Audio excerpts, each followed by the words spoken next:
There is a lie that has been fed to you since childhood, a lie so deeply embedded in the fabric of how you were raised, how you were taught to speak, how you were told to treat others, that most people never even question it. That lie is this: being polite will protect you. Being kind will earn you respect. Being agreeable will make people love you, and that love will keep you safe. But here is the uncomfortable truth that history's most clear-eyed political philosopher understood with ruthless precision, Niccolò Machiavelli, a truth that modern society would rather you never fully grasp. Politeness, when applied in the wrong situations, is not a virtue. It is a vulnerability. It is a door left wide open for people who have no intention of treating you with the same gentleness you extend to them. And the longer you keep that door open, nodding and smiling and swallowing your discomfort so that someone else can remain comfortable, the further you drift from your own power, your own dignity, and your own life. This is not a video about becoming cruel. This is not a video telling you to treat people badly or to walk through the world with contempt for everyone around you. What this video is about is something far more important, far more practical, and far more transformative than cruelty could ever be. This is about clarity. This is about knowing with absolute precision the specific situations in which politeness is not only unnecessary, but actively harmful to your life. The situations where softening your words, avoiding conflict, or letting something slide does not make you a better person. It makes you a weaker one. Machiavelli wrote in The Prince that a ruler who only knows how to be gentle will be destroyed. He wasn't speaking only about kings and states. He was speaking about every human being who must navigate a world filled with people who will test your limits, exploit your kindness, and interpret your patience as permission. Stay with me through all 9 of these situations, because by the end of this video, you will see your life, your relationships, and your sense of self in a completely different way. Situation 1, Action 1. When someone repeatedly disrespects you. The first situation where politeness becomes your enemy is when someone repeatedly disrespects you and you keep responding with grace. Here is what most people do when they are disrespected. They let it go the first time because they are generous. They let it go the second time because they do not want to seem petty. By the third time, they have already established a pattern, not just in the other person's mind, but in their own behavior. And breaking that pattern now feels awkward, disproportionate, even aggressive. So they say nothing, and the disrespect continues. Machiavelli understood something that most people refuse to acknowledge. How you respond to the first act of disrespect determines how you will be treated for the rest of that relationship. Not what you say you believe about yourself, not what you feel internally, what you actually do out loud, in real time, in the presence of the person who crossed the line. When someone speaks to you with contempt, dismisses your ideas in front of others, interrupts you constantly, speaks over you, makes jokes at your expense that are not really jokes, your silence is not dignity. Your silence is consent. You are telling that person through your non-response that this behavior has no consequences. And people who have learned there are no consequences will continue doing exactly what has always worked for them. The ruthless move, and understand here that ruthless does not mean explosive or dramatic, is to name what is happening calmly, clearly, and without apology. Not "I'm sorry, but I feel like maybe sometimes you might be a little dismissive." That is the language of someone who is still seeking approval while trying to set a boundary. The language of someone who has decided their own comfort is a lower priority than the other person's emotional ease. The ruthless move is to say, quietly and without flinching, "That is not how you speak to me," and then stop talking. Let the silence sit.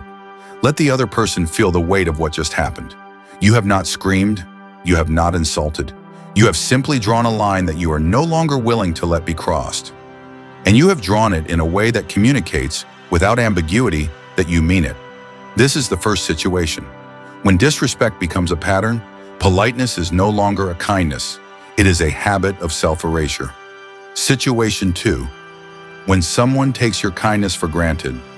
The second situation is one that almost everyone has experienced, and almost no one handles well. When someone in your life has grown so accustomed to your generosity, your availability, your patience, that they no longer see it as generosity at all. They see it as your function.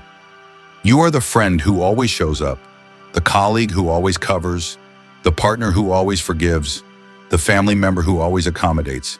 And because you have been doing this for so long, with such consistency, your presence has been filed away in the other person's mind under the category of things that simply exist, like electricity or gravity.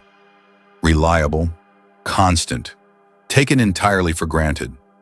Machiavelli wrote that a prince who gives too freely will exhaust his resources and lose the respect of those he has provided for, because people value what costs them something. The same principle operates with devastating accuracy in personal relationships. When you have been endlessly available, your absence, or even just the prospect of your absence, carries no weight. Because why would it? You have never made it feel like anything other than permanent. The ruthless act here is withdrawal, not as a punishment, not as a manipulation, but as an honest and overdue recalibration of what you are willing to give and to whom. Stop being available at 3 a.m. for someone who has never once asked how you are doing. Stop offering emotional labor to someone who takes it, uses it, and gives nothing back. Not dramatically, not with a speech. Simply stop. What you will discover, and this is the part that Machiavelli understood with uncomfortable clarity, is that withdrawal reveals the true nature of a relationship in ways that no amount of conversation ever can. If the person reaches out, genuinely curious about you, genuinely concerned about the change in your behavior, that tells you something real. If they simply find someone else to extract from, that tells you something even more real. Either way, you have gained information. And information, in Machiavelli's world, is power. Situation 3, when you are negotiating. The third situation where you must abandon politeness entirely is whenever you are negotiating.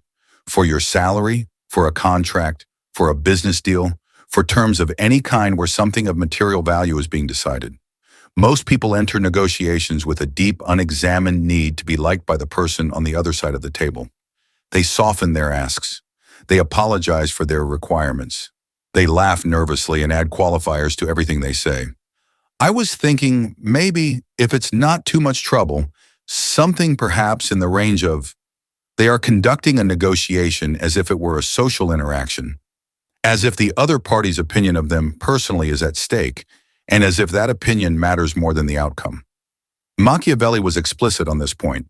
In matters of power and material interest, sentiment is not a strategy. The person across the table from you is not there to like you. They are there to get the best deal possible for their side. The moment you conflate being liked with being effective in that room, you have already lost.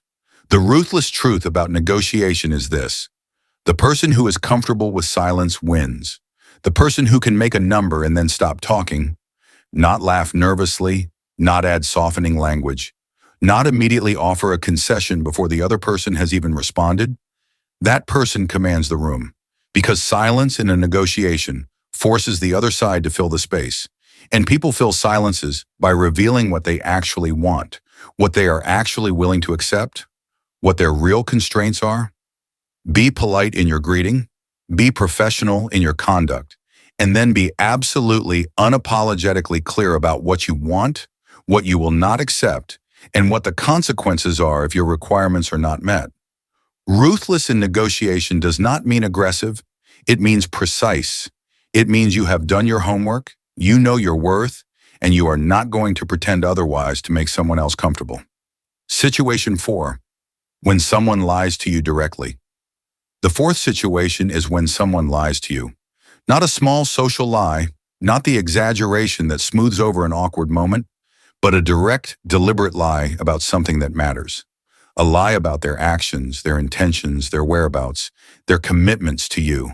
And you know it is a lie, not because you have proof necessarily, but because you know, because the story does not fit together, because their explanation requires you to disbelieve your own perception of reality. And here is what most people do in that moment. They let it go. They choose social harmony over truth. They nod along, they accept the lie, they pretend, and in pretending they become complicit in their own deception. Machiavelli was unambiguous about deception as a political tool. He acknowledged that people use it, that it is effective, and that a wise person must be able to recognize and respond to it without naivety. What he understood is that accepting a lie is not the same as forgiving one. Accepting a lie without naming it, without responding to it, teaches the person who lied that lying to you works, that it is safe, that there are no costs. The ruthless move when someone lies to you is not to explode. It is not to accuse dramatically. It is to make the truth visible in the most deliberate, economical way possible. To say, I know that is not what happened, and nothing more. Watch what they do with that. Watch whether they double down, which tells you one thing, or whether they soften and begin to tell you what is real, which tells you something entirely different. You are not obligated to accept a reality that someone else has fabricated for your consumption. Politeness in the face of lies does not preserve the relationship. It destroys the integrity of the relationship from the inside, while leaving the exterior looking perfectly intact, until the day that it isn't. Situation 5. When your boundaries are tested. The fifth situation is one of the most universally relatable. When someone is testing your boundaries, not crossing them yet, not in a way they could be held accountable for, but probing, pushing slightly, seeing how far they can go before you say something. It might be the colleague who starts giving you extra work and frames it as a compliment. You're just so much better at this than anyone else.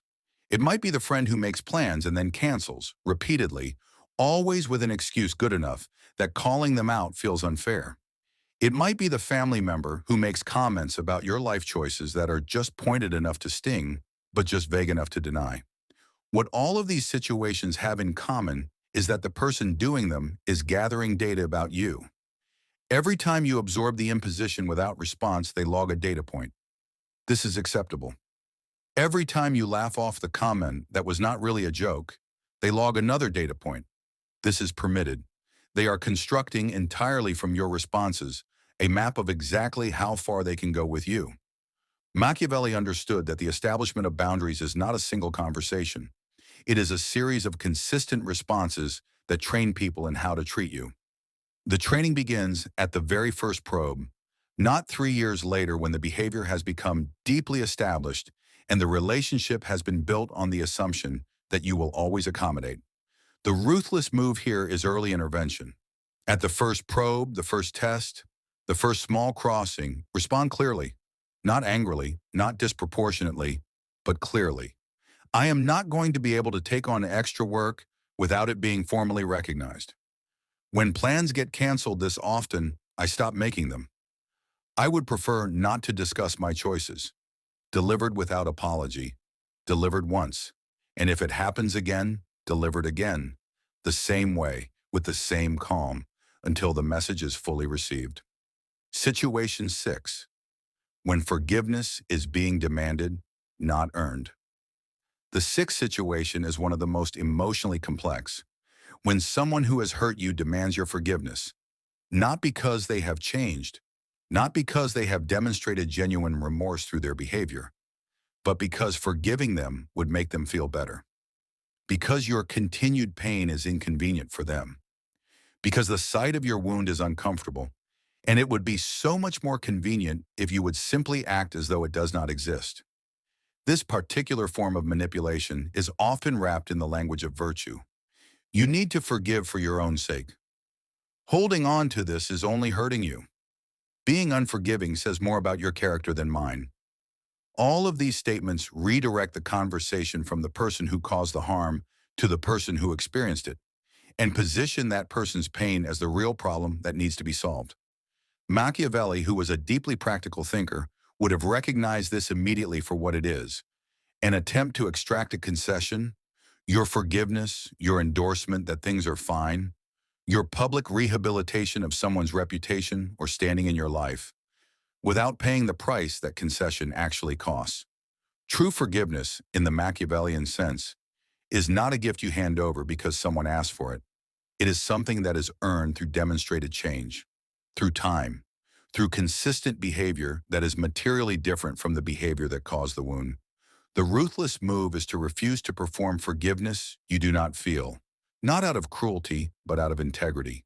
To say without drama and without guilt, I am not there yet. I will not pretend to be there yet. When I see real change sustained over real time, we will talk about this again. This is not vindictiveness. This is refusing to let your emotional life be managed for someone else's convenience. Situation 7. When you are being emotionally manipulated. The seventh situation is when emotional manipulation is being used against you. When someone is using guilt, fear, tears, rage, or the threat of their own suffering to control your behavior and bend your decisions to suit their interests. Emotional manipulation is particularly insidious because it is designed to feel like the exact opposite of what it is. It is designed to feel like intimacy, like vulnerability, like love. I only do this because I care so much. If you really loved me, you would understand. Look how upset I am. Doesn't that prove how important this is to me? These are not expressions of genuine emotion. They are leverage. They are mechanisms by which someone has learned to get what they want from people who are wired for empathy and connection. Machiavelli's insights here are blunt. A leader who allows decisions to be made by emotional pressure rather than clear reasoning will always be at the mercy of whoever can generate the most compelling emotional performance. And the same is true in personal life.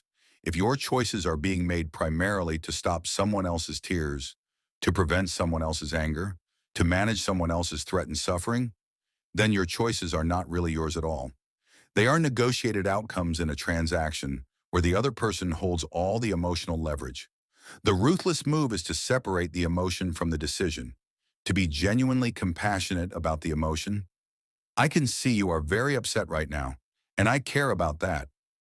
While being absolutely clear that the emotion, however real, will not determine the outcome. But my answer is still no. But I am still going to do this. The decision stands. Because when you allow emotional intensity to be the deciding factor, you do not remove the person's suffering. You simply teach them that escalating that suffering is the most efficient path to getting what they want. Situation 8. When your silence will be mistaken for agreement. The eighth situation is when your silence will be misread as endorsement. When something is being said about you, about someone you care for, about a value you hold, about a fact that is simply untrue, in a room where your response is expected, your presence is noted, and your silence will be taken as confirmation that you agree, or that you have nothing to say, or that you are willing to let it stand. Many people choose silence in these moments out of politeness. They do not want to create conflict. They do not want to embarrass the person who said the wrong thing. They do not want to be the disruptive presence in a room that is otherwise running smoothly. And so they say nothing, and the lie or the insult or the inaccuracy floats out into the air unchallenged and gradually takes on the quality of a statement that no one objected to, which in the social economy of most rooms means a statement that most people accepted. Machiavelli was clear that one of the greatest tactical errors is allowing a false narrative to establish itself when you had the opportunity to correct it and chose not to. Because false narratives, once established, are extraordinarily difficult to dislodge. People remember the original statement far more clearly than they remember the later correction. The window for effective intervention is small. It is in the moment, it is immediate, and if you let it close, you will spend a great deal more energy later trying to undo what a single sentence could have prevented. The ruthless move is to speak, not aggressively, not with a lecture, not with a confrontation, but simply, precisely, and immediately. That is not accurate. I would not describe it that way. I want to add something different to that. A single sentence delivered with confidence in the moment. You do not need to win the room. You need only to ensure that your silence is not taken as permission. Situation 9. When ending, something requires clarity, not kindness. The ninth and final situation is perhaps the most universally painful. When something must end, and the kindest thing you believe you can do is soften it so much, qualify it so thoroughly, leave so many doors open, that the person on the other side of that ending cannot tell that it is an ending at all. This happens in friendships, in romantic relationships, in professional partnerships, in family dynamics. Someone has to go, or something has to stop, or a door must be genuinely closed. And because you are a kind person, because you hate causing pain, because you would rather absorb discomfort yourself than deliver it to someone else, you leave the ending half finished. I just need some space. Things are just complicated right now. Let's just take a step back and see. And the other person, who heard something other than an ending, waits, holds on, hopes, adjusts their own life around the possibility of a return that is never coming. Machiavelli's counsel on this is among his most counterintuitive and most merciful. When something must end, it is more humane to end it quickly and completely than to drag it out in the name of sparing feelings. Because the prolonged half-ending does not spare feelings. It prolongs them.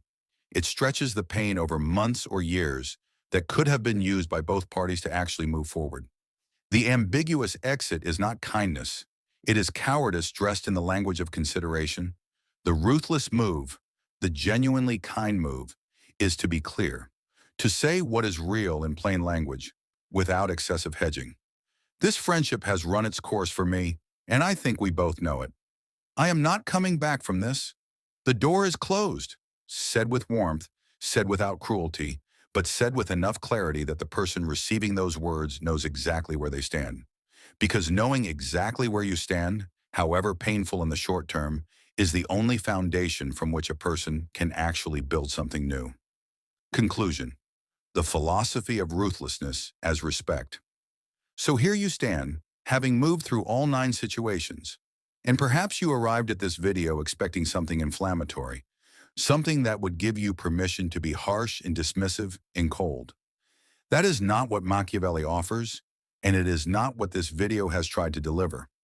What Machiavelli actually offers, stripped of centuries of misrepresentation and caricature, is something far more sophisticated and far more useful than mere cruelty. He offers a philosophy of realistic, clear-eyed engagement with the world as it actually is, rather than the world as we wish it were. A philosophy that says people are not always acting in your best interest. Institutions and relationships do not automatically reward virtue. Kindness applied without discernment is not a moral stance. It is a strategy that benefits everyone except the person employing it. The 9 situations we have walked through today are not edge cases. They are the ordinary textures of a life lived in relationship with other human beings, complicated, sometimes self-interested, sometimes genuinely loving, but always operating within a social economy where the rules you accept for yourself determine how others will treat you, where the limits you set, or fail to set, become the architecture of every relationship you inhabit. Ruthlessness, in the Machiavellian sense, is not the opposite of love or generosity or warmth. It is the opposite of self-abandonment. It is the decision to take your own interests, your own dignity, your own perception of reality seriously enough to defend them, not just in theory, not just in private, but out loud, in real time, in the presence of the people who are testing them.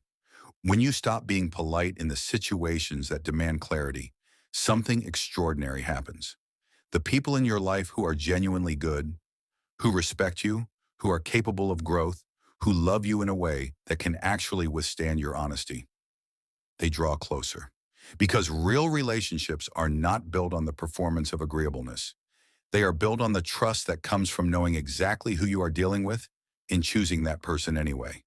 And the people who were only comfortable in your company because your silence kept them comfortable, they will reveal themselves.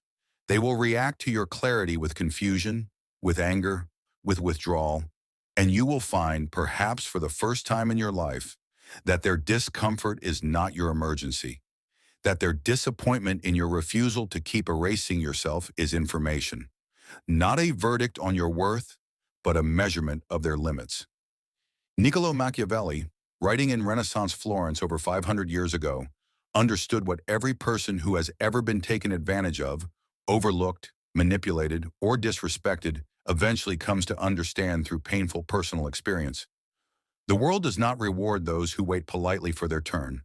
It rewards those who know their worth, speak their truth, hold their ground, and refuse to apologize for the space they occupy.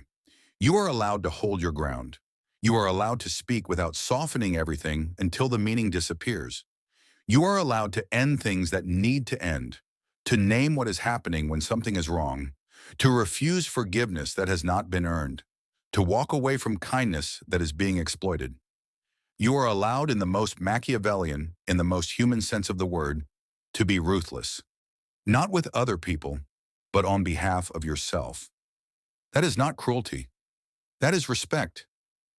Beginning, as all real respect must, with the person in the mirror.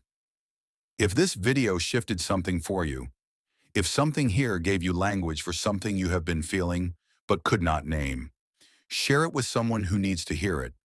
And if you want to go deeper into the philosophy of power, clarity, and self-mastery, subscribe, because this conversation is only just beginning.